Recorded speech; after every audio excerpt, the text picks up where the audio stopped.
आप देख रहे हैं JKLH लाइव। मरकजी वज़ीर खजाना निर्मला सीतारमन ने हिंदुस्तान के हवाले से मगरिब के मनफी तस्वुरात पर करारी चोट की है।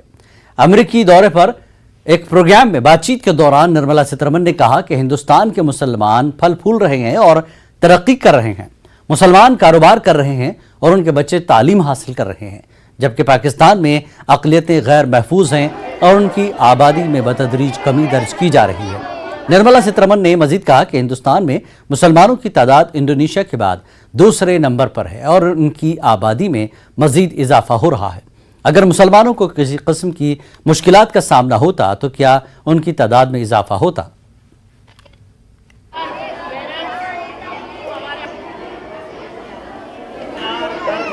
India has the second largest Muslim population in the world. And that population is only growing in numbers. If there is a perception or if there's in reality,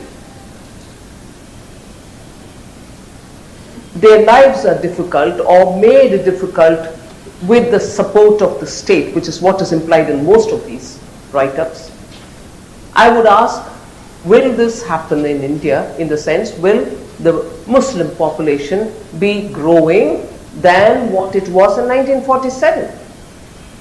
As opposed to, let us say, I take the name of the country and therefore the contrast can be sharper, as opposed to Pakistan, which was formed at the same time.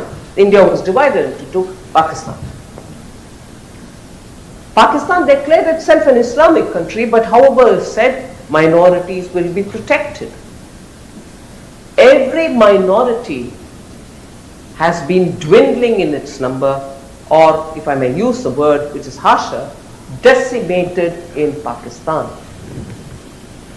Even some of the Muslim sects have also been decimated. Violence prevails against Muhajirs, Shia, and every other group you can name, which is not accepted by the mainstream, I don't know, Sunnis probably. Whereas in India, you would find every strand of Muslim doing their business, their children getting educated, fellowships are being given by the government, and I would want to see where exactly is that one state where. And again, law and order is a very state subject, it's not the government of India's subject. Each province has its elected government, they take care of the law and order in those states. So across the board in India, if violence is happening to make Muslims get affected, itself is a fallacy as a statement. It cannot be so. Each province and its police are different. They are run by the elected governments in those provinces. So that itself tells you how these reports have no clue of the law and order systems in India. To say it's all the blame of Government of India, I would want to say, then tell me, between 2014 and today, has the population dwindled? Has the deaths been disproportionately high in any one particular community? So I would rather invite these people who write these reports to come to India. I host them. I host them. Let them come and let them travel along India and prove their point.